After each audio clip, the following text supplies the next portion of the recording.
আল্লাহ তাআলা একদা মালাকুল মাউত হযরত আজরাইল আলাইহিস সালামকে জিজ্ঞেস করলেন, তোমার কি কোনো মানুষের রূহ কবজ করার সময় কখনো মায়া বা দয়া লেগেছে? যদিও আল্লাহ আজ্জা ওয়াজাল সবই জানেন। মালাকুল মাউত আরজ করলেন, হে আল্লাহ, দুজন মানুষের জান বের করতে আমার খুব কষ্ট হয়েছিল। যদি তোমার হুকুম না হতো তবে আমি কখনোই তাদের জান নিতাম না। তাদের মধ্যে একজন ছিল সেই মা যাকে গভীর সমুদ্রে ঝড়ের মাঝে সন্তান প্রসব করতে হয়েছিল খণ্ড বিখণ্ড হয়ে যাওয়া জাহাজের এক কাঠের টুকরার উপরে। সন্তান প্রসবের পরই তার হায়াত শেষ হলো এবং তার জান কবজ করতে আমি আদিষ্ট হলাম। আমি তৎক্ষণাৎ তার রূহ কবজ করলাম এবং সে ক্রন্দনরত শিশুর পাশে মৃত পড়ে রইল। আল্লাহ তাআলা বললেন, জানো পরবর্তীতে সেই বাচ্চার সাথে কি ঘটনা ঘটেছিল? হযরত আজরাইল আলাইহিস সালাম বললেন, আমার রবি জগৎসমূহের সব বিষয় সম্পর্কে অবগত। আল্লাহ আজ্জা ওয়াজাল ইরশাদ করলেন, আমি তার উপর আমার অশেষ অনুগ্রহ বর্ষণ করেছিলাম এবং তাকে দুনিয়ার বাদশা বানিয়েছিলাম, কিন্তু আমার কৃতজ্ঞ বান্দা হওয়ার পরিবর্তে সে কুফরির পথ বেছে নিল। নাউজুবিল্লাহ। প্রিয় বন্ধুরা, এই ছিল সেই কুখ্যাত বাদশা সাদ্দাত, যাকে আল্লাহর অশেষ অনুগ্রহ দান করার পরেও সে আল্লাহকেই চ্যালেঞ্জ করে বসল। আল্লাহ তাকে মাটির নিচে লুকিয়ে থাকা সম্পদ দেখার ক্ষমতা দান করেছিলেন, কিন্তু সেই সম্পদ সে ব্যবহার করল আল্লাহর বিরুদ্ধে তার অহংকারকে চরিতার্থ করতে। প্রিয় বন্ধুরা, সাদ্দাত কে ছিল? সাদ্দাতের জান্নাত কেমন ছিল? সাদ্দাতের পরিণতি কি হয়েছিল? বর্তমানে সাদ্দাতের জান্নাত কোথায় অবস্থিত আছে? কেউ কি সাদ্দাতের এই জান্নাত কখনো দেখেছে? সাদ্দাতের জান্নাত দেখা সেই ব্যক্তি কে ছিলেন? সাদ্দাত কোন জাতির বা সম্প্রদায়ের অন্তর্ভুক্ত ছিল? আজকের ভিডিওতে এই সমস্ত বিবরণ আপনাদের জানাবো, তাই ভিডিওটি স্কিপ না করে শেষ পর্যন্ত অবশ্যই দেখুন।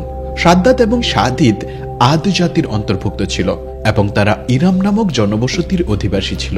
সেই জনপদটি ছিল বিশাল বিশাল স্তম্ভ বিশিষ্ট, যাকে ইরামজাতুল ইমাদ বলা হয়েছিল। এরা ছিল আদ বিন আউস বিন ইরাম বিন সাম বিন নূহ এর বংশধর। তাদের দাদার নামের সাথে মিলিয়ে তাদের আদ এ ইরামও বলা হয়। নিজেদের শহরের নামও তারা দাদার নামে রেখেছিল। তাদের বাসস্থান আদনের সংলগ্ন ছিল। তাদের প্রতি হযরত হুদ আলাইহিস সালামকে নবী হিসেবে পাঠানো হয়েছিল, কিন্তু কওমে আদের বদ আমল বা পাপাচারের কারণে যখন তাদের ধ্বংস করে দেওয়া হলো, তখন হযরত হুদ আলাইহিস সালাম হিজরত করে চলে গেলেন। তাদের বসবাস ছিল আহকাফ নামক এলাকায়। বর্ণনা অনুযায়ী আহকাফে বসবাসকারী এই জাতি প্রচুর উন্নতি লাভ করেছিল। আল্লাহ তাআলা এই জাতিকে অস্বাভাবিক উচ্চতা এবং শক্তি দান করেছিলেন। তাদের মধ্যে প্রতিটি মানুষের উচ্চতা কমপক্ষে 12 গজ হতো। তাদের শক্তির অবস্থা এমন ছিল যে বিশাল বড় পাথর যা কয়েকজন মানুষ মিলে তুলতে পারত না, তা তাদের একজন মানুষ এক হাতে তুলে ছুঁড়ে মারতে পারত।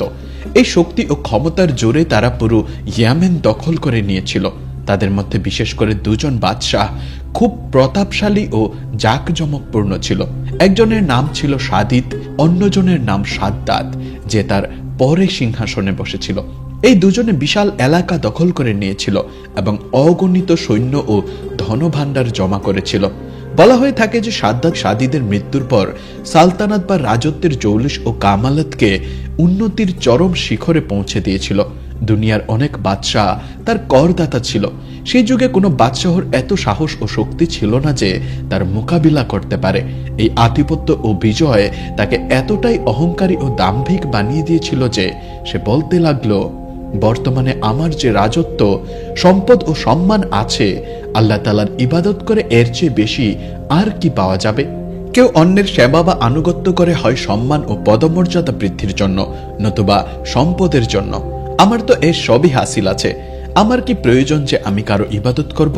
হযরত হুদ আলাইহিস সালাম যখন তাকে আল্লাহর ইবাদতের দাওয়াত দিলেন, তখন সে জিজ্ঞেস করল, যদি আমি আল্লাহর ইবাদত করি তবে তিনি আমাকে কি দেবেন? হযরত হুদ আলাইহিস সালাম বললেন, তিনি তোমাকে জান্নাত দেবেন। সে জিজ্ঞেস করল, জান্নাত কি? তার গুণাগুণ ও প্রশংসা বলো। নসিহতকারীরা জান্নাতের সেই সব গুণাবলী যা আম্বিয়া কেরাম আলাইহিস সালামের শিক্ষার মাধ্যমে জানা গিয়েছিল তা তার সামনে বর্ণনা করলেন। সবকিছু শুনে সাদ্দাত বলল, আমার সেই জান্নাতের কোনো প্রয়োজন নেই এবং আমি তার পরোয়াও করি না। কারণ আমার কাছে এত শক্তি ও সম্পদ আছে যে আমি এই দুনিয়াতেই তার চেয়ে উত্তম জান্নাত তৈরি করতে পারি। অতঃপর সাদ্দাত তার ভাগ্নেদের ডাকল, প্রত্যেককে 1000 জন লোক সংগ্রহের দায়িত্ব দিল এবং নির্মাণ কাজের ব্যাপারে তাদের সবাইকে নিজের দৃষ্টিভঙ্গি ও পছন্দ বুঝিয়ে দিল। এরপর সারা দুনিয়ায় এই কাজের জন্য অভিজ্ঞ কারিগরদের আদনে পাঠানোর হুকুম দিল। এছাড়া নিজের রাজত্বের সমস্ত শাসকদের আদেশ দিল যে সোনা রূপার খনি থেকে ইট বানিয়ে যেন পাঠানো হয় এবং কোহে আদন বা আদন পাহাড়ের সংলগ্ন একটি বর্গাকার শহর অর্থাৎ জান্নাত তৈরির হুকুম দিল, যা 10 ক্রোশ চওড়া এবং 10 ক্রোশ লম্বা হবে। এর ভিত্তি এতটাই গভীরভাবে খনন করালো যে তা পানির স্তরের কাছাকাছি পৌঁছে গেল। এরপর সেই ভিত্তিগুলো সঙ্গে সুলাইমানি এক প্রকার পাথর দিয়ে ভরাট করে দেওয়া হলো। যখন ভিত্তি ভরাট হয়ে মাটির সমান হলো, তখন তার উপরে সোনা ও রূপার ইটের দেয়াল গাঁথা হলো। সেই দেয়ালগুলোর উচ্চতা সেই যুগের গজের হিসেবে 100 গজ নির্ধারণ করা হলো। যখন সূর্য উদিত হতো, তার চমকে দেয়ালের দিকে তাকানো যেত না। এভাবেই শহরের সীমানা প্রাচীর তৈরি করা হলো। বন্ধুরা, বলা হয় যে এই সীমানা প্রাচীরের ভেতরে 1000টি প্রাসাদ নির্মাণ করা হয়েছিল। প্রতিটি প্রাসাদ ছিল 1000 স্তম্ভ বিশিষ্ট এবং প্রতিটি স্তম্ভ মণিমুক্তা ও জহরত দিয়ে খচিত ছিল। এরপর শহরের মাঝখানে একটি নহর বা খাল তৈরি করা হলো এবং প্রতিটি প্রাসাদে সেই নহর থেকে ছোট ছোট খাল নিয়ে যাওয়া হলো, যেমনটি জান্নাতের বর্ণনায় আসে।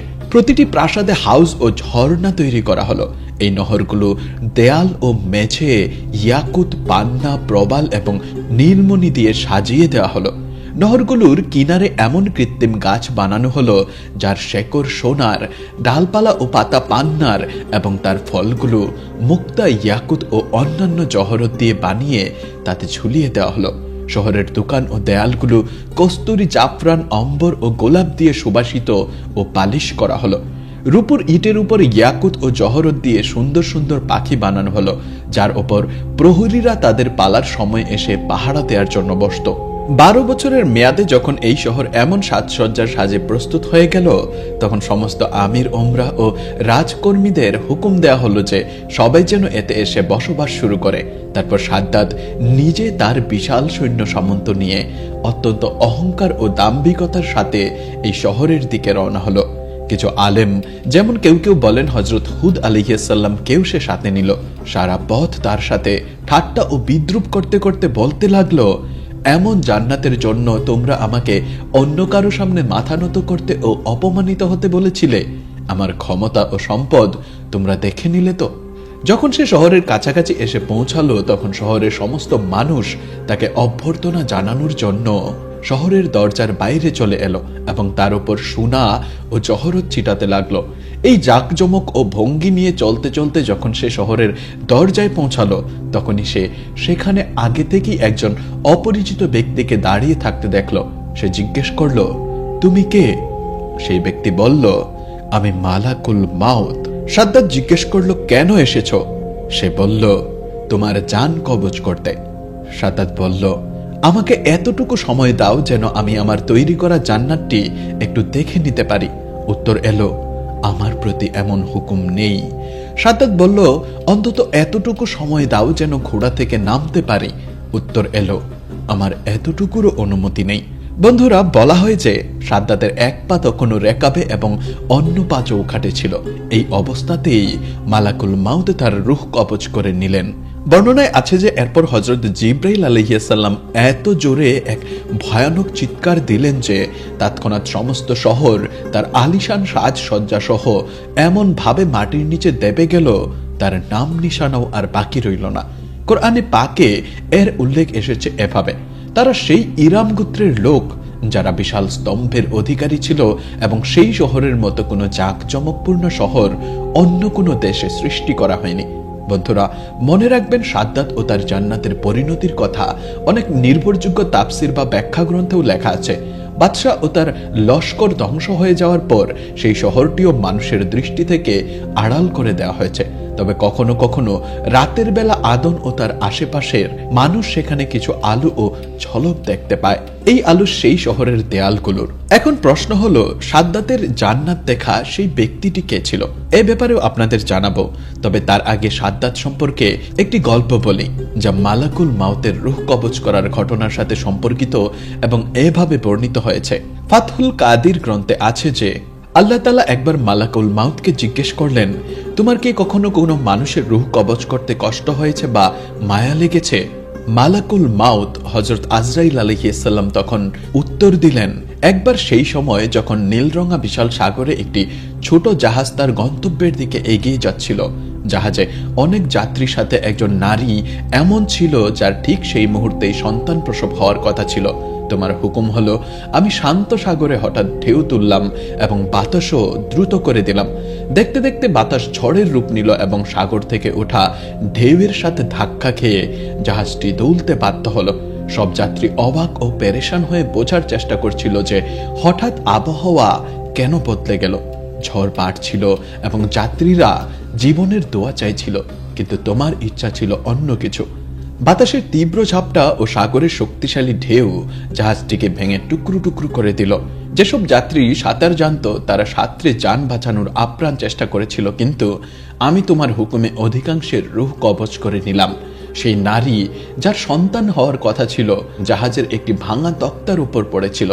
সেই তক্তাটি গভীর সাগরের তীব্র ঢেউয়ের তালে ভেসে চলেছিল এবং এই অবস্থায় সেই নারীর সন্তান প্রসব হলো এবং জন্মের পরের মুহূর্তেই তোমার পক্ষ থেকে আমাকে হুকুম দেওয়া হলো যেন সেই নারীর রূহ কবজ করে নেই। হুকুমের তালিম চোখের পলকের আগেই হয়ে গেল। সেই সময় ওই নারীর রূহ কবজ করতে গিয়ে আমার খুব কান্না ও মায়া এসেছিল। আল্লাহ তাআলা বললেন, জানো পরবর্তীতে সেই বাচ্চার সাথে কি ঘটনা ঘটেছিল? সেই বাচ্চার ঘটনাটি এভাবে বর্ণিত আছে। বাচ্চাটি অসহায় অবস্থায় একা সেই তক্তার উপরে পড়েছিল এবং সেই তক্তাটি কয়েকদিন পর আল্লাহর হুকুমে তীরে এসে লাগলো। তীরে থাকা এক জেলে যখন এই করুণ দৃশ্যটি দেখলো, তখন সে দ্রুত গিয়ে বাচ্চাটিকে তুলে নিল এবং বাচ্চাটিকে নিজের সাথে ঘরে নিয়ে গেল। জেলে যখন সেই বাচ্চা নিয়ে ঘরে পৌঁছালো, তখন বাচ্চাটিকে দেখে তার স্ত্রী খুব খুশি হলো, কারণ তাদের কোনো সন্তান ছিল না। তারা বাচ্চার নাম রাখলো সাদ্দাত। জেলে ও তার স্ত্রী বাচ্চাটিকে খুব আদর যত্নে লালন পালন করতে লাগলো, এমনকি সে 7 বছরের হয়ে গেল। এত কম বয়সে সাদ্দাত অত্যন্ত মেধাবী, বুদ্ধিমান এবং চালাকও ছিল। একদিন গ্রামের বাইরে সাদ্দাত বাচ্চাদের সাথে খেলছিল। হঠাৎ শোরগোল উঠল যে বাদশাহর সাওয়ারি আসছে।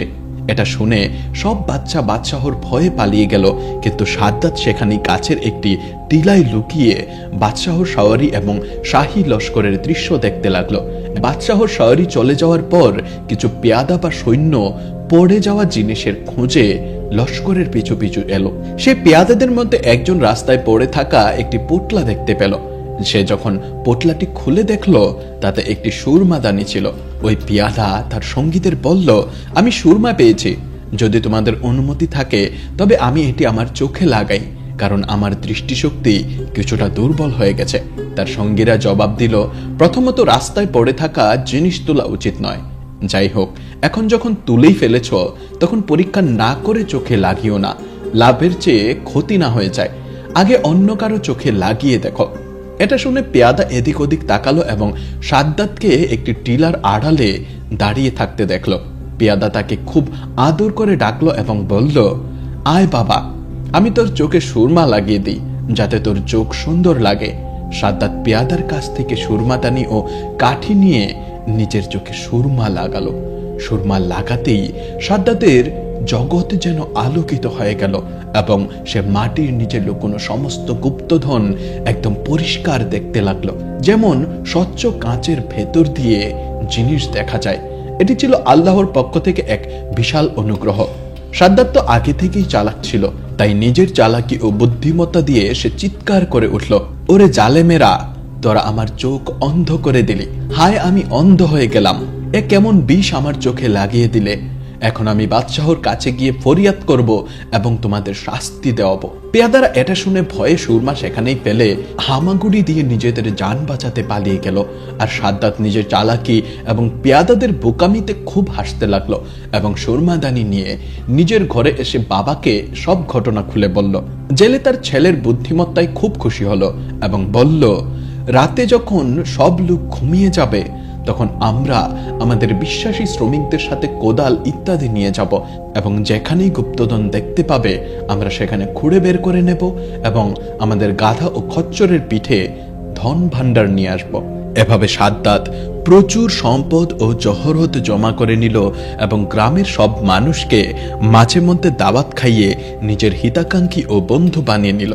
কিছুকাল পর সাদ্দাত সেই গ্রামের সর্দারকে হত্যা করে তার জায়গা নিয়ে নিজেই সর্দার হয়ে বসল। এই খবর অন্য হাকিম ও ফৌজদারদের কাছে পৌঁছালো। তখন তারা সাদ্দাতকে শাস্তি দেওয়ার জন্য ইচ্ছা করল, কিন্তু কিছু করার আগেই সাদ্দাতও নিজের একটি ফৌজ বা বাহিনী তৈরি করে নিল এবং সেই হাকিম ও ফৌজদারদের মোকাবেলা করল এবং নিজের মেধা ও বাহাদুরিতে সব হাকিমকে একে একে হত্যা করে দিল। আর এভাবে বাড়তে বাড়তে সাদ্দাত সমস্ত ভূখণ্ডের বাদশাহ হয়ে বসল এবং সারা জাহানের হাকিম, উমরা ও সর্দাররা তার অনুগত ও বাধ্য হলো। বলা হয় সাদ্দাত অঢেল ধনভাণ্ডার জমা করেছিল এবং নিজের লস্কর এত বিশাল ও শক্তিশালী করেছিল যে সব দিকে তারই হুকুম চলত। নিজের শক্তি ও সেরা কৌশলের মাধ্যমে সাদ্দাত তার সালতানাতকে চরম শিখরে পৌঁছে দিয়েছিল এবং পৃথিবীর কোনো মানুষের এত শক্তি ছিল না যে তার মোকাবেলা করতে পারে। অঢেল ধনভাণ্ডার, মাল দৌলত, বিশাল রাজত্ব, জাঁকজমকপূর্ণ সৈন্যবাহিনী এবং নিজের মেধা ও শক্তির কারণে সাদ্দাত এক অহংকারী ও দাম্ভিক রাজা হয়ে উঠল এবং সে খোদাইত্বের দাবি করে বসল। নাউজুবিল্লাহ। আলেম ও জ্ঞানী ব্যক্তিরা সেই অভিশপ্তকে অনেক উপদেশ দিলেন এবং আল্লাহ তাআলার ভয় ও তার ইবাদতের দিকে ডাকার অনেক চেষ্টা করলেন, কিন্তু সাদ্দাতের কথা ছিল, দৌলত, কৌশল, জৌলুস, সম্মান, খ্যাতি এবং আড়ম্বর সব কিছুই আমার কাছে আছে, তাহলে আমার কি প্রয়োজন যে আমি খোদার আনুগত্য করব? আলেমরা বোঝালেন যে এই রাজত্ব ও দৌলত নশ্বর এবং আল্লাহ তাআলার ইবাদত ও আনুগত্য করলে তিনি তোমাকে জান্নাত দেবেন, যা এই দুনিয়া থেকে কোটি কোটি গুণ ভালো হবে। সাদ্দাত জিজ্ঞেস করল, সেই জান্নাতে কি গুণ আছে? তখন আলেমরা জান্নাতুল ফেরদাউসের যত গুণাগুণ ও প্রশংসা ছিল সব তাকে শোনালেন। আলেমদের কথা শুনে সাদ্দাত অবজ্ঞার সাথে হেসে জবাব দিল, আমার ওই জান্নাতের কোনো পরোয়া নেই এবং আমার ওই জান্নাত চাইও না, কারণ আমার এত শক্তি ও ক্ষমতা আছে যে আমি এর চেয়ে ভালো জান্নাত এই দুনিয়ায় বানাতে পারি। এরপর সে তার জান্নাত বানানোর হুকুম জারি করলো। বন্ধুরা, সাদ্দাতের ঘটনায় শিক্ষার অগণিত দিক লুকিয়ে আছে। একটি হলো অহংকার থেকে সর্বদা বেঁচে থাকা উচিত, কারণ অহংকার মানুষকে ধ্বংসের দিকে ঠেলে দেয় এবং অহংকারী ব্যক্তিকে আল্লাহ পছন্দ করেন না। অহংকার জাহান্নামে নিয়ে যাওয়ার মতো কাজ। দ্বিতীয়ত, আল্লাহ আজ্জা ওয়া জালের গোপন কৌশল বা পরিকল্পনা থেকে সর্বদা ভয় করা উচিত, কারণ আমরা জানি না আমাদের ব্যাপারে আল্লাহর গোপন পরিকল্পনা কি। আল্লাহ তাআলার কাছে সর্বদা নিরাপত্তা বা আফিয়াত চাইতে থাকা উচিত। বন্ধুরা, এই ছিল মালাকুল মাউতের ঘটনা, যে কিভাবে মালাকুল মাউত একটি বাচ্চার উপর দয়া করেছিলেন, কিন্তু সেই বাচ্চাই বড় হয়ে এমন অবাধ্য হলো যে সে খোদাইত্বের দাবি করে বসল। চলুন এখন আপনাদের সেই ব্যক্তির সম্পর্কে জানাই যার সাদ্দাতের জান্নাত দেখার সৌভাগ্য হয়েছিল। আব্দুল্লাহ ইবনে কিলাবা নামক এক ব্যক্তি একবার তার হারিয়ে যাওয়া উটের সন্ধানে বের হয়েছিলেন। ইয়ামেনের আদানের মরুভূমিতে ঘুরে বেড়ানোর সময় তিনি হঠাৎ এক বিশাল শহরের রূপরেখা থেকে স্তম্ভিত হয়ে যান, যা চারদিকে প্রাচীর দিয়ে ঘেরা ছিল। বিশাল বিশাল প্রাসাদ সারিবদ্ধভাবে দাঁড়িয়েছিল এবং উঁচু পতাকা উঠছিল। কেউ হয়তো তার উট দেখেছে এই আশায় তিনি শহরের দিকে এগিয়ে গেলেন, কিন্তু আশ্চর্যজনকভাবে সেখানে প্রাণের কোনো সাড়া ছিল না। কৌতূহলী কিন্তু সতর্ক হয়ে তিনি উট থেকে নামলেন, উটটিকে বাঁধলেন এবং তলোয়ার বের করলেন। শহরের ফটকের দিকে তিনি ধীরে ধীরে এগিয়ে গেলেন। তার সামনে দুটি বিশাল দরজা দাঁড়িয়েছিল, যা তিনি আগে কখনো দেখেননি। সেরা কাঠ দিয়ে তৈরি সেই দরজাগুলো রুবি ও জাফরান পাথর দিয়ে খচিত ছিল, যা তাদের আলোয় চারপাশকে আলোকিত করে রেখেছিল। তিনি একটি দরজা ঠেলে ভেতরে প্রবেশ করলেন। তিনি নিজেকে এমন এক শহরে খুঁজে পেলেন যা অন্য কোনোটির মতো নয়। প্রাসাদগুলো গর্বের সাথে দাঁড়িয়েছিল, তাদের স্তম্ভগুলো ছিল পান্না ও রুবি দিয়ে তৈরি। প্রতিটি প্রাসাদে জানালার উপর জানালা, ঘরের উপর ঘর ছিল, আর সবই ছিল সোনা, রূপা, মুক্তা এবং মূল্যবান পাথর দিয়ে তৈরি। ভেতরের কক্ষগুলোর দরজাও শহরের ফটকের মতোই ছিল, যা সুগন্ধি কাঠ দিয়ে তৈরি এবং রত্ন খচিত ছিল। রাস্তাগুলো ফুল ও ফলে ভরা গাছের বাগান দিয়ে সাজানো ছিল। নিচের নদী বয়ে যাচ্ছিল, যা শান্তিপূর্ণ স্রোতে শহরটিকে কেটে দিয়ে গিয়েছিল। সেখানেও একটি লোক দেখা যাচ্ছিল না। তিনি ফিসফিস করে নিজের সাথে বলতে লাগলেন, এটি অবশ্যই সেই বেহেশত যার প্রতিশ্রুতি আল্লাহ ধার্মিকদের দিয়েছেন, এবং তিনি আল্লাহকে ধন্যবাদ জানালেন যে তিনি এটি দেখার সুযোগ দিয়েছেন। তারপর তিনি যত পারলেন মুক্তা, কস্তুরী এবং জাফরানের বল সংগ্রহ করতে শুরু করলেন। যদিও তিনি একটিও রুবি বা পান্না সরাতে পারলেন না। সেগুলো দেয়াল ও স্তম্ভে এতটাই শক্তভাবে গেঁথে ছিল, যা পারলেন সংগ্রহ করার পর তিনি শহর ছেড়ে উঠে চড়ে ইয়ামেনে ফিরে গেলেন। সেখানে তিনি যে সম্পদগুলো নিয়ে এসেছিলেন তা দেখালেন। মুক্তা যা সময়ের সাথে হলুদ হয়ে গিয়েছিল, কস্তুরী এবং জাফরান। তিনি যা দেখেছিলেন তার গল্প বলার সাথে সাথে খবরটি দ্রুত ছড়িয়ে পড়ল এবং অবশেষে হজরত মুহাম্মদ সাল্লাল্লাহু আলাইহি ওয়াসাল্লাম এর সাহাবী মুয়াবিয়া ইবনে আবি সুফিয়ানের কাছে পৌঁছালো। মুয়াবিয়া সানার গভর্নরের কাছে একটি বার্তা পাঠিয়ে লোকটিকে কাছে আনতে বললেন। লোকটি যখন পৌঁছালো, মুয়াবিয়া তাকে একান্তে নিয়ে গিয়ে পুরো ঘটনাটি বর্ণনা করতে বললেন। মনোযোগ দিয়ে শোনার পর মুয়াবিয়া কাব আল আহবারকে ডেকে জিজ্ঞাসা করলেন, আপনি কি কোনো বই বা ধর্মগ্রন্থে এমন কোনো শহরের কথা পড়েছেন যা সোনা ও রূপা দিয়ে তৈরি, যার প্রাসাদগুলো রুবি ও পান্নার স্তম্ভের উপর দাঁড়িয়ে আছে, জানালা ও মেঝে মুক্তা দিয়ে সারিবদ্ধ এবং ফল গাছের বাগানের নিচ দিয়ে বয়ে চলেছে? কাব উত্তর দিলেন, হ্যাঁ, এই শহরটি সাদ্দাত আদের পুত্র নির্মাণ করেছিল। এটি কোরআনে উল্লেখিত সেই ইরাম নগরী যা আল্লাহ যার মতো কোনো দেশ তৈরি হয়নি এই শব্দগুলো দিয়ে বর্ণনা করেছেন। মুয়াবিয়া তখন বিস্তারিতভাবে পুরো গল্পটি তাকে বলতে বললেন। কাব বললেন যে আদ এর সুপরিচিত গোত্রের আগে আদ নামে এক ব্যক্তি ছিল। তার দুই পুত্র ছিল, সাদ্দাত এবং সাদিদ। তাদের পিতার মৃত্যুর পর তারা তার স্থলাভিষিক্ত হয় এবং দ্রুত ক্ষমতায় অধিষ্ঠিত হয়। তাদের শক্তি এতটাই বেড়ে গিয়েছিল যে পৃথিবীর পূর্ব ও পশ্চিম তাদের শাসনের অধীনে চলে আসে। অবশেষে সাদিদ মারা যায় এবং সাদ্দাত একমাত্র শাসক হয়, তার যুগের সবচেয়ে প্রভাবশালী রাজা। সাদ্দাত কেবল শক্তিশালী ছিল না, সে পুরনো ধর্মগ্রন্থের একজন আগ্রহী পাঠকও ছিল। একদিন পড়ার সময় সে স্বর্গের বিস্তারিত বর্ণনা দেখতে পায়। রবি ও মুক্তা দিয়ে সজ্জিত মহৎ প্রাসাদ, অন্তহীন বাগান, প্রবাহমান নদী এবং চিরস্থায়ী আনন্দ। এই দৃশ্য তাকে মুগ্ধ করে, কিন্তু আল্লাহর কাছে আত্মসমর্পণ করার পরিবর্তে তার অহংকার আরও বেড়ে যায়। সে ঘোষণা করল, আমি পৃথিবীতে এমনই এক স্বর্গ নির্মাণ করব। তিনি 100 জন প্রধান স্থপতি নিযুক্ত করেন এবং তাদের প্রত্যেকের অধীনে 1000 দক্ষ কর্মী রাখেন। তিনি তাদের মরুভূমিতে একটি বিশাল খোলা জমি খোঁজার আদেশ দেন, যেখানে এই নগরীটি নির্মিত হতে পারে সোনা, রূপা, রুবি, পান্না এবং মুক্তা দিয়ে তৈরি একটি শহর। প্রাসাদগুলো পান্নার উঁচু স্তম্ভের উপর দাঁড়িয়ে থাকবে এবং রত্ন পাথরের তৈরি একাধিক স্তরের জানালা থাকবে। এই কাঠামোগুলোর নিচে তারা সব ধরনের ফলের বাগান রোপণ করবে এবং খাল খনন করবে, যাতে ধর্মগ্রন্থে বর্ণিত স্বর্গের মতোই নিচে নদী প্রবাহিত হয়। যখন শ্রমিকরা জিজ্ঞাসা করলো, এই নির্মাণের জন্য আমরা এত বিশাল পরিমাণে সোনা, রূপা এবং রত্ন কিভাবে পাবো, সাদ্দাত উত্তর দিল, তোমরা ভালো করেই জানো যে আমি সমগ্র বিশ্বের অধিপতি। তারা সম্মত হলো, হ্যাঁ, আমরা তা জানি।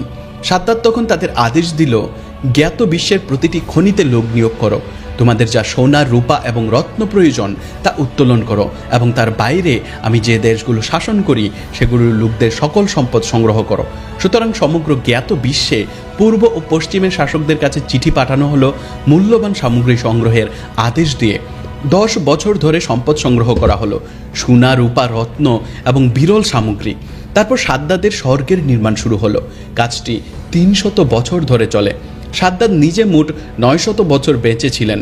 যখন শহরটি অবশেষে সম্পন্ন হলো, তখন বার্তাবাহকরা তাকে জানালো, আপনি যে স্বর্গের আদেশ দিয়েছিলেন তা নির্মিত হয়েছে।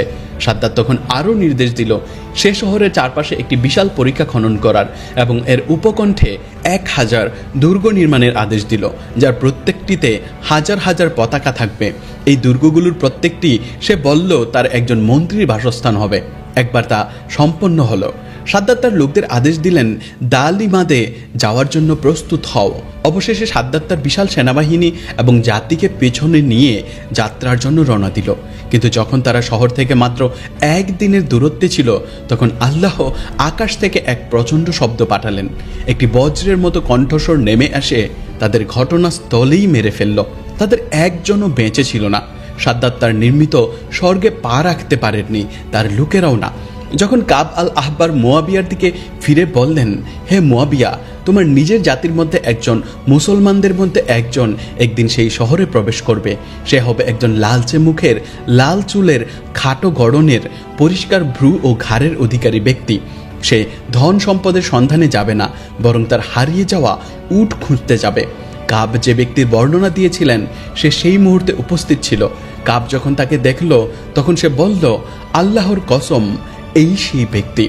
এবং দূর ভবিষ্যতে কাব যোগ করলেন হযরত মুহাম্মদ সাল্লাল্লাহু আলাইহি ওয়াসাল্লামের সত্যিকারের অনুসারীরা একদিন সেই হারিয়ে যাওয়া শহরে প্রবেশ করবে।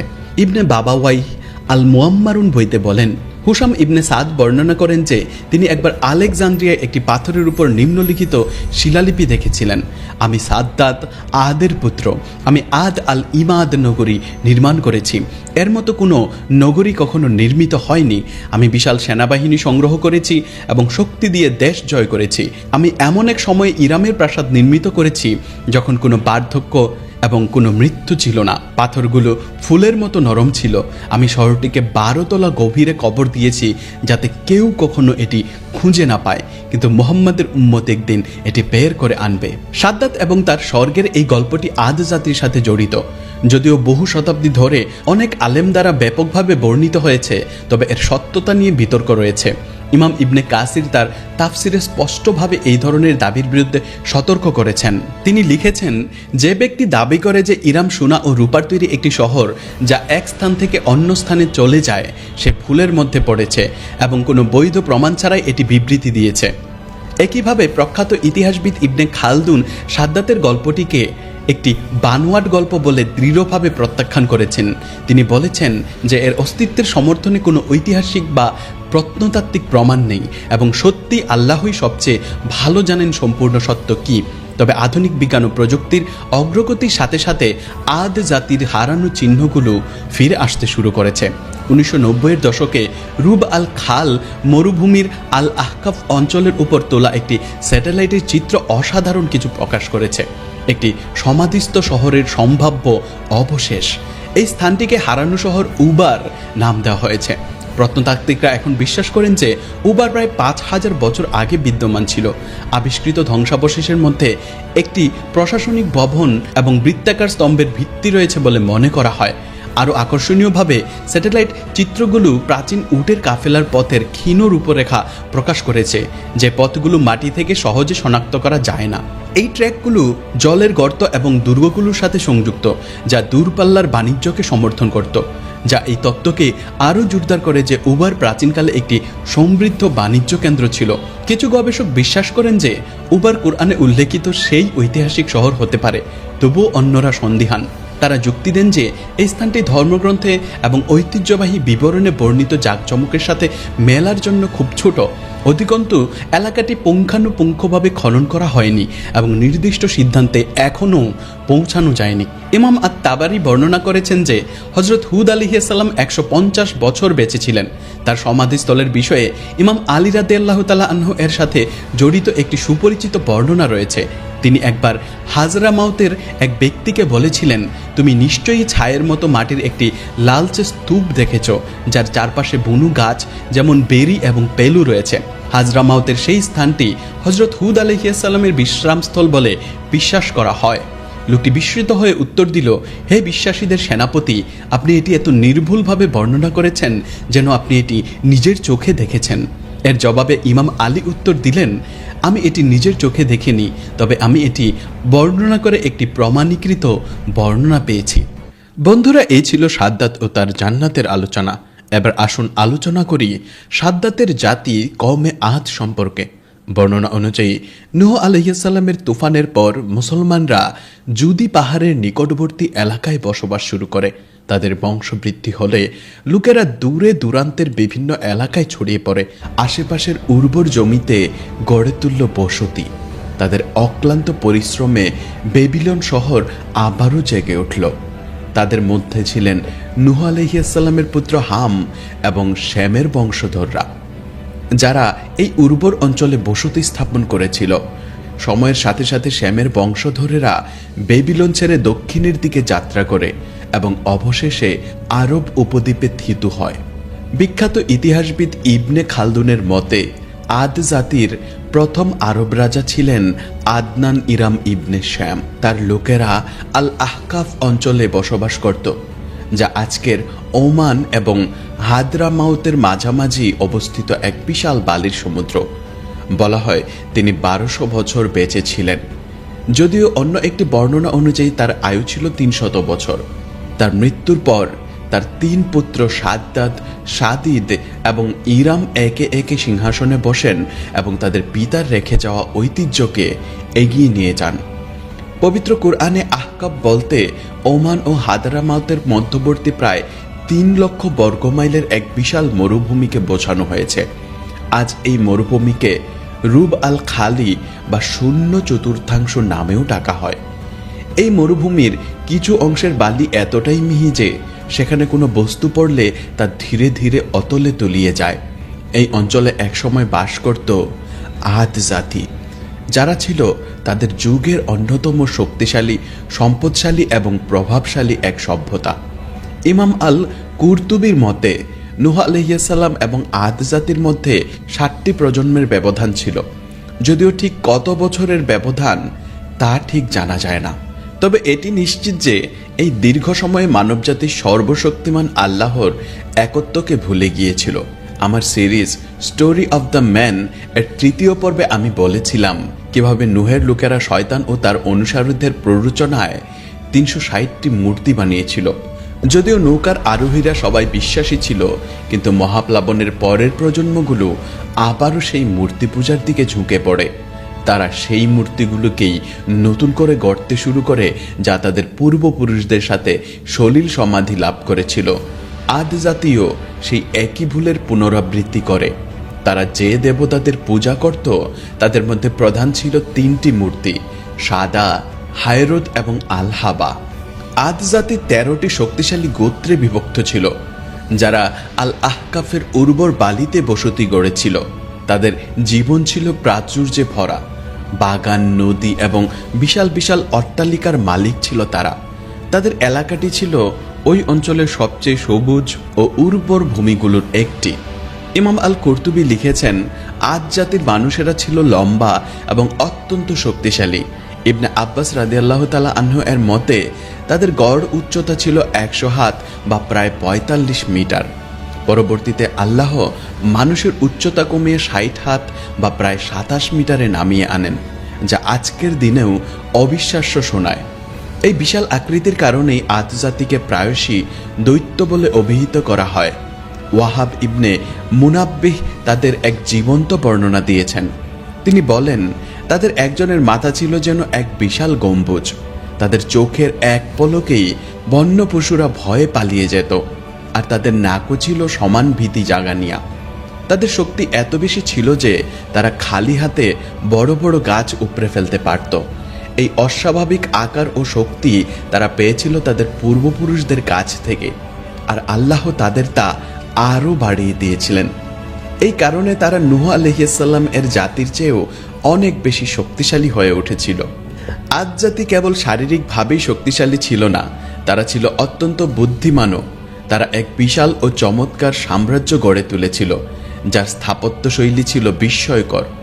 তাদের শহরগুলো বিশাল স্তম্ভের উপর দাঁড়িয়ে থাকা অট্টালিকায় সজ্জিত ছিল, যা অত্যন্ত দক্ষতা ও সুচারুভাবে খোদাই করা হয়েছিল। তাদের সৌন্দর্য ও কারুকার্য এতটাই অসাধারণ ছিল যে আল্লাহ কোরআনে তাদের কথা উল্লেখ করেছেন। ইরামের লোকেরা, যাদের ছিল উঁচু স্তম্ভ, যার মতো আর কোনো নগরী পৃথিবীতে নির্মিত হয়নি। তাদের সমসাময়িক কোনো সভ্যতা তাদের স্থাপত্যের বিশালতা, সৌন্দর্য বা জাঁকজমকের কাছাকাছিও যেতে পারেনি। তাদের ভবনগুলো আকাশ ছুঁয়েছিল, আর তারা তাদের এই সৃষ্টি নিয়ে গর্ব করত। স্থাপত্যের পাশাপাশি তাদের ভূমিও ছিল পৃথিবীর অন্যতম উর্বর সবুজ, শ্যামল ও প্রাচুর্যে ভরা। একজন মানুষ যা চাইতে পারে তার সবই তাদের ছিল, কিন্তু কৃতজ্ঞ হওয়ার পরিবর্তে তারা হয়ে উঠল অহংকারী। ক্ষমতার সাথে সাথে এলো অত্যাচার। তারা নিজেদের শক্তি ব্যবহার করে দুর্বলদের ওপর আধিপত্য বিস্তার করতে শুরু করলো। বলা হয় তারা পথিকদের সর্বস্ব লুট করত এবং সারা দেশে দুর্নীতি ও অনাচার ছড়িয়ে দিয়েছিল। তখন পরম করুণাময় আল্লাহ তাদের পথ দেখানোর জন্য তাদের মধ্য থেকেই একজনকে নবী হিসেবে পাঠালেন। তিনি হলেন হযরত হুদ আলাইহিস সালাম। ইবনে মাসউদ রাদিয়াল্লাহু তাআলা আনহু এর মতে হযরত হুদ আলাইহিস সালাম ছিলেন একজন শক্তিশালী ও ব্যক্তিত্ব সম্পন্ন পুরুষ। কাব আল আহবার তাকে হযরত আদম আলাইহিস সালামের সাথে রূপ ও মর্যাদা সবচেয়ে সাদৃশ্যপূর্ণ বলে বর্ণনা করেছেন। ওয়াহাব ইবনে মুনাব্বিহ বর্ণনা করেছেন, আল্লাহ যখন তাকে নবুয়ত দান করেন তখন তার বয়স ছিল 30 বছর। তিনি তার জাতির সামনে দাঁড়িয়ে বললেন, হে আমার জাতি, একমাত্র আল্লাহর ইবাদত করো, তিনি ছাড়া তোমাদের আর কোনো উপাস্য নেই। তোমরা কি তবে তাকে ভয় করবে না? কিন্তু তার জাতির অহংকারী নেতারা তাকে উপহাস করে বলল, আমরা তো দেখেছি তুমি একজন নির্বোধ, আর আমাদের মনে হয় তুমি একজন মিথ্যাবাদী। তিনি উত্তরে বললেন, হে আমার জাতি, আমি নির্বোধ নই। আমি তো বিশ্বজগতের প্রতিপালকের পক্ষ থেকে প্রেরিত একজন রাসূল। আমি তোমাদের হিতাকাঙ্ক্ষী। তোমরা কি অবাক হচ্ছ যে তোমাদের মধ্য থেকেই একজনের মাধ্যমে তোমাদের প্রতিপালকের পক্ষ থেকে উপদেশ এসেছে, যাতে সে তোমাদের সতর্ক করতে পারে? স্মরণ করো কিভাবে আল্লাহ তোমাদের নূহের জাতির পর পৃথিবীতে কর্তৃত্ব দিয়েছেন এবং তোমাদের দৈহিক গঠনে বিশালতা দান করেছেন। সুতরাং আল্লাহর অনুগ্রহকে স্মরণ করো যাতে তোমরা সফল হতে পারো। তার লোকেরা বলল, তুমি কি আমাদের কাছে এসেছো যাতে আমরা একমাত্র আল্লাহর ইবাদত করি এবং আমাদের পূর্বপুরুষদের উপাস্যদের বর্জন করি? তুমি তো আমাদের কাছে কোনো স্পষ্ট প্রমাণ আনোনি। তোমার কথায় আমরা আমাদের দেবতাদের ছেড়ে দেব না। আমরা তোমাকে বিশ্বাস করি না, বরং আমাদের মনে হয় আমাদের কোনো দেবতা তোমাকে পাগল করে দিয়েছে। তখন হযরত হুদ আলাইহিস সালাম তাদের বললেন, তোমরা কি প্রতিটি উঁচু জায়গায় শুধু নিজেদের ক্ষমতা দেখানোর জন্য বিশাল বিশাল সৌধ নির্মাণ করো? তোমরা কি এমনভাবে দুর্গ ও প্রাসাদ তৈরি করো যেন তোমরা চিরকাল বেঁচে থাকবে?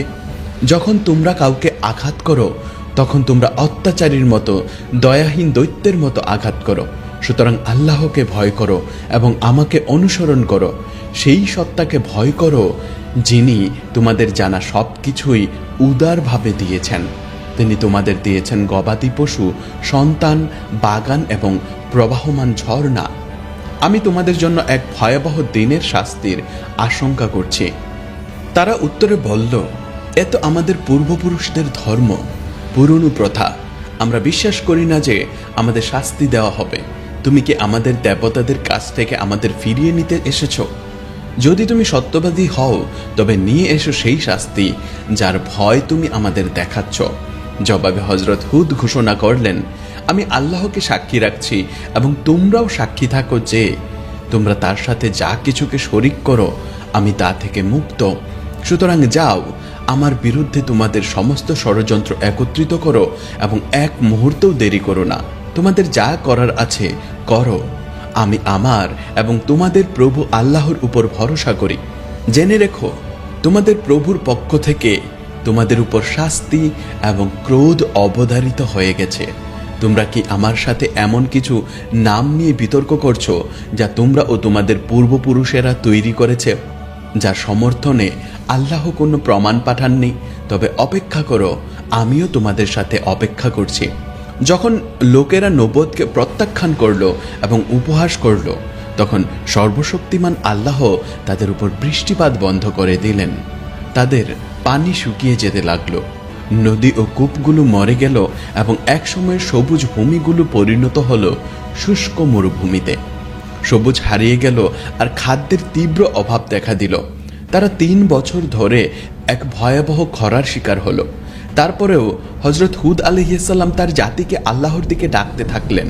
তিনি তাদের বললেন, তোমাদের প্রভুর দিকে ফিরে এসো, তাকে মান্য করো, তাহলে তিনি তোমাদের উপর বৃষ্টি বর্ষণ করবেন। কিন্তু তারা ছিল অহংকারী ও এক গুঁয়ে। তারা আবারও তার বার্তা প্রত্যাখ্যান করল।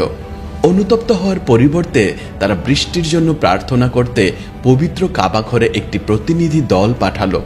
সেই সময়ে আদ জাতির কিছু আত্মীয় কাবার পবিত্র এলাকার মধ্যে বাস করত। এই লোকেদের আমালিক বলা হতো। সেই সময় তাদের নেতা ছিলেন মুয়াবিয়া ইবনে বকর, যার মা ছিলেন আদ জাতির কন্যা। মুসনাদে আহমদের একটি বর্ণনায় হারিস আল বাকরি রাদিয়াল্লাহু তাআলা আনহু বলেন, আমি একবার আল্লাহর রাসূল সাল্লাল্লাহু আলাইহি ওয়াসাল্লামের কাছে একটি অভিযোগ নিয়ে যাচ্ছিলাম। যখন আমি রাবা নামক এক স্থানে পৌঁছলাম, তখন বনু তামিম গোত্রের একজন বৃদ্ধাকে দেখলাম, যিনি অত্যন্ত হতাশ অবস্থায় বসেছিলেন। তিনি আমাকে বললেন, হে আল্লাহর বান্দা, আমি নবীর কাছে যেতে চাই, তুমি কি আমাকে সেখানে পৌঁছাতে সাহায্য করবে? আমি বললাম, আমার সাথে চলুন। আমি তাকে আমার উটের উপর বসালাম এবং মদিনার দিকে যাত্রা করলাম। যখন আমরা শহরে প্রবেশ করলাম, আমি দেখলাম মসজিদের লোকারণ্য। কালো পতাকা উড়ছিল এবং বিলাল রাদিয়াল্লাহু তাআলা আনহু নবীর সামনে একটি তলোয়ার হাতে দাঁড়িয়েছিলেন। আমি লোকদের জিজ্ঞাসা করলাম, কি হয়েছে? তারা উত্তর দিল, আল্লাহর রাসূল সাল্লাল্লাহু আলাইহি ওয়াসাল্লাম আমর ইবনুল আস রাদিয়াল্লাহু তাআলা আনহু এর নেতৃত্বে একটি সেনাবাহিনী পাঠানোর প্রস্তুতি নিচ্ছেন। আমি নবীর বাসভবনে ফিরে আসা পর্যন্ত অপেক্ষা করলাম।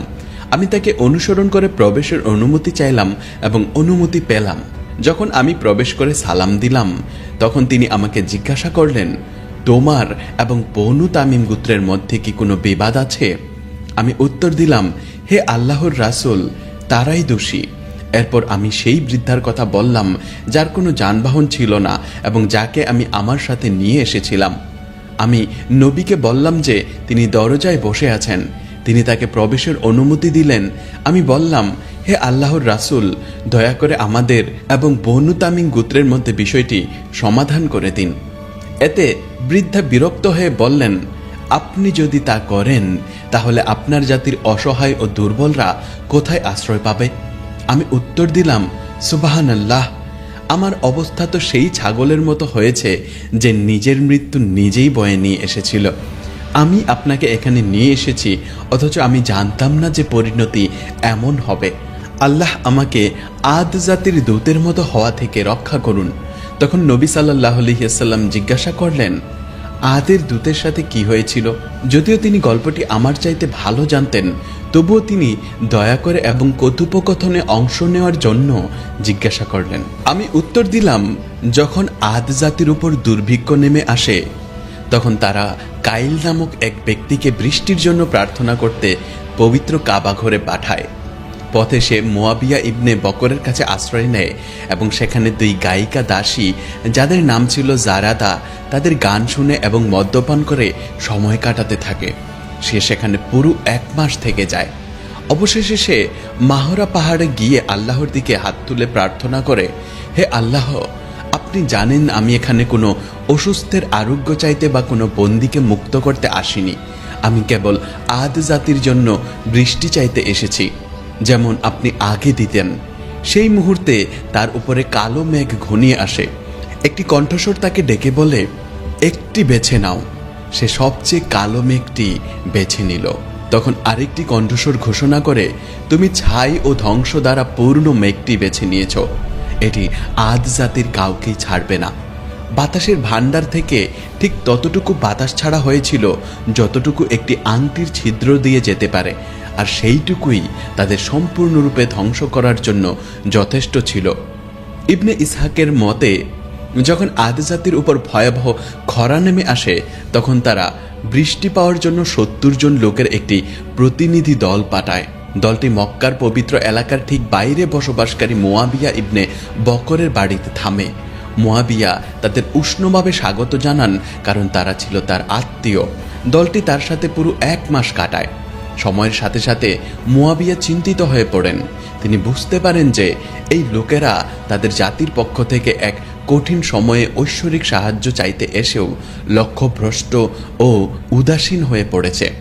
তাদের দায়িত্ববোধ জাগিয়ে তোলার জন্য তিনি তার 2 গায়িকা দাসীকে একটি গান গাইতে নির্দেশ দেন, যা প্রতিনিধিদের তাদের মিশন ও দায়িত্বের কথা মনে করিয়ে দেয়। প্রতিনিধি দলের মধ্যে একজন ব্যক্তি ছিলেন যিনি গোপনে হযরত হুদ আলাইহিস সালামের উপর ঈমান এনেছিলেন। অন্যদের এই উদাসীনতা দেখে বিরক্ত হয়ে তিনি দলটিকে বললেন, আল্লাহর কসম, কেবল তোমাদের প্রার্থনায় বৃষ্টি হবে না, বৃষ্টি তখনই আসবে যখন তোমরা তোমাদের নবীর কাছে ফিরে গিয়ে তাকে মান্য করবে। এই কথা বলে তিনি প্রকাশ্যে নবুয়তের প্রতি তার সমর্থন জানান। ফলস্বরূপ তাকে অন্যদের সাথে মক্কায় প্রবেশ করতে বাধা দেয়া হয়। যেহেতু মুয়াবিয়ার বাসস্থান পবিত্র সীমানার বাইরে ছিল, তাই লোকটি পেছনে থেকে যায়। যাই হোক, যখন বাকি দলটি তাদের প্রার্থনা করার জন্য মক্কায় চলে যায়, তখন সে চুপচাপ তাদের অনুসরণ করে এবং তারা আল্লাহর কাছে কিছু চাওয়ার আগেই তাদের সাথে মিলিত হয়। যখন প্রতিনিধি দলটি প্রার্থনা করার জন্য একত্রিত হয়, তখন সে একপাশে দাঁড়িয়ে দোয়া করে, হে আল্লাহ, আমি আপনার কাছে কেবল একটি জিনিস চাই। আদ এর এই প্রতিনিধি দল আপনার কাছে যা কিছু চাইবে আমাকে তার অংশ করবেন না। কাইল ইবনে আনাস ছিলেন আদ জাতির পক্ষ থেকে বৃষ্টির জন্য প্রার্থনা করতে পাঠানো প্রতিনিধি দলের নেতা। যখন তারা প্রার্থনা করার জন্য একত্রিত হয়, তখন লোকেরা বলে, হে আল্লাহ, কাইল যা কিছু দেবে তা তাকে দিন এবং আমাদের প্রার্থনাও তার সাথে কবুল করুন।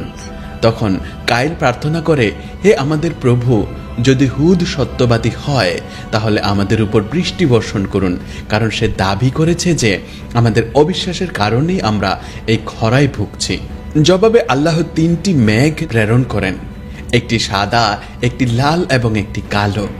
মেঘ থেকে একটি কণ্ঠস্বর কাইলকে ডেকে বললে, তোমার নিজের এবং তোমার জাতির জন্য মেঘগুলোর মধ্যে একটি বেছে নাও। কাইল বলে, আমি কালো মেঘটি বেছে নিচ্ছি, কারণ এটিতেই সবচেয়ে বেশি জল আছে বলে মনে হচ্ছে। কিন্তু কণ্ঠস্বরটি উত্তর দেয়, তুমি ছাই বেছে নিয়েছ। এই মেঘ আদ জাতির একটি প্রাণীকেও ছাড়বে না, না পিতা না পুত্র। এটি তোমাদের নিশ্চিহ্ন করে দেবে, শুধু লায়াগুত্র ছাড়া, যারা সঠিক পথে পরিচালিত। সুতরাং কাইলের বেছে নেওয়া কালো মেঘটি আদ জাতির বিরুদ্ধে পাঠানো হয়। এটি তাদের দিকে আল মুগাথ নামক একটি উপত্যকা থেকে এগিয়ে আসে। যখন আদ জাতির লোকেরা এটি দেখে তারা উল্লাস করে, ভাবে অবশেষে বৃষ্টি আসছে। কিন্তু সত্যটি প্রথম যে চিনতে পেরেছিল সে ছিল তাদের মধ্যে মাহিদ নামক এক মহিলা। সে বুঝতে পেরেছিল মেঘটি আসলে কি বহন করছে। ভয়ে সে চিৎকার করে ওঠে এবং মাটিতে লুটিয়ে পড়ে। যখন তার জ্ঞান ফেরে, লোকেরা তাকে জিজ্ঞাসা করে, তুমি কি দেখেছিলে মাহিদ? সে উত্তর দেয়, আমি একটি ঝড় দেখেছি, আর তার মধ্যে ছিল আগুনের মতো কিছু। তার সামনে পুরুষরা সেটিকে তাড়িয়ে নিয়ে আসছিল। তখন আল্লাহ সেই বাতাসকে আদ জাতির বিরুদ্ধে পাঠালেন এবং তাদের উপর একটানা 7 রাত ও 8 দিন ধরে চলতে থাকে, কোনো বিরতি ছাড়াই, এবং এটি তাদের প্রত্যেককে ধ্বংস করে দেয়। অন্যদিকে হযরত হুদ আলাইহিস সালাম এবং যারা তার উপর বিশ্বাস স্থাপন করেছিল তারা একটি সুরক্ষিত স্থানে ছিল। ঐশী গজব তাদের স্পর্শ করেনি। তারা তাদের প্রভুর করুণায় নিরাপদ ছিল।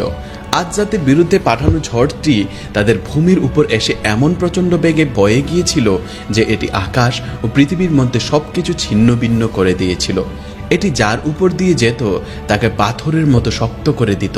যখন ঝড়টি উপত্যকা থেকে আদ জাতির উপর প্রথম আছড়ে পড়ে, তখন কুলজান সহ 7 জন পুরুষ বলল, আমরা উপত্যকার কিনারায় দাঁড়িয়ে বাতাসকে ঠেকিয়ে দিই। কিন্তু বাতাস তাদের প্রত্যেকের নিচ থেকে উঠে তাদের শূন্যে তুলে মাটিতে আছড়ে ফেলে, তাদের ঘাড় ভেঙে দেয়, ঠিক যেমন আল্লাহ বর্ণনা করেছেন। যেন তারা খেজুর গাছের ফাঁপা কাণ্ড। কেবল কুলজান বেঁচে ছিল। সে হতাশায় পাহাড়ে পালিয়ে গিয়ে তার একটি অংশ ধরে ঝাঁকাতে থাকে। তখন হযরত হুদ আলাইহিস সালাম শুনলেন যে কুলজান বেঁচে গেছে। তখন তিনি তার কাছে গিয়ে বললেন, ইসলাম গ্রহণ করো, তাহলে তুমি নিরাপদ থাকবে। কুলজান জিজ্ঞাসা করল, যদি আমি ইসলাম গ্রহণ করি তবে তোমার প্রভু আমাকে কি দেবেন? হুদ আলাইহিস সালাম উত্তর দিলেন, তিনি তোমাকে জান্নাত দেবেন। কুলজান তখন জিজ্ঞাসা করল, আমি মেঘের মধ্যে যে প্রাণীগুলো দেখেছিলাম তারা কারা ছিল? হুদ আলাইহিস সালাম উত্তর দিলেন, তারা ছিল আল্লাহর ফেরেশতা। কুলজান আবার জিজ্ঞাসা করল, যদি আমি ইসলাম গ্রহণ করি তবে তোমার প্রভু কি আমাকে তাদের থেকে রক্ষা করবেন? হুদ আলাইহিস সালাম উত্তর দিলেন, তুমি কি কখনো কোনো রাজাকে তার সৈন্যদের হাত থেকে কাউকে রক্ষা করতে দেখেছ? এই কথা শুনে কুলজান বলল, যদি তাই হয় তবে আমি ইসলাম গ্রহণ করব না। সে যেই মুহূর্তে এই কথাগুলো বলল, একটি প্রচণ্ড ঝড় এসে তাকে উড়িয়ে নিয়ে গেল এবং তার ধ্বংসপ্রাপ্ত বাকি লোকদের সাথে মিলিয়ে দিল।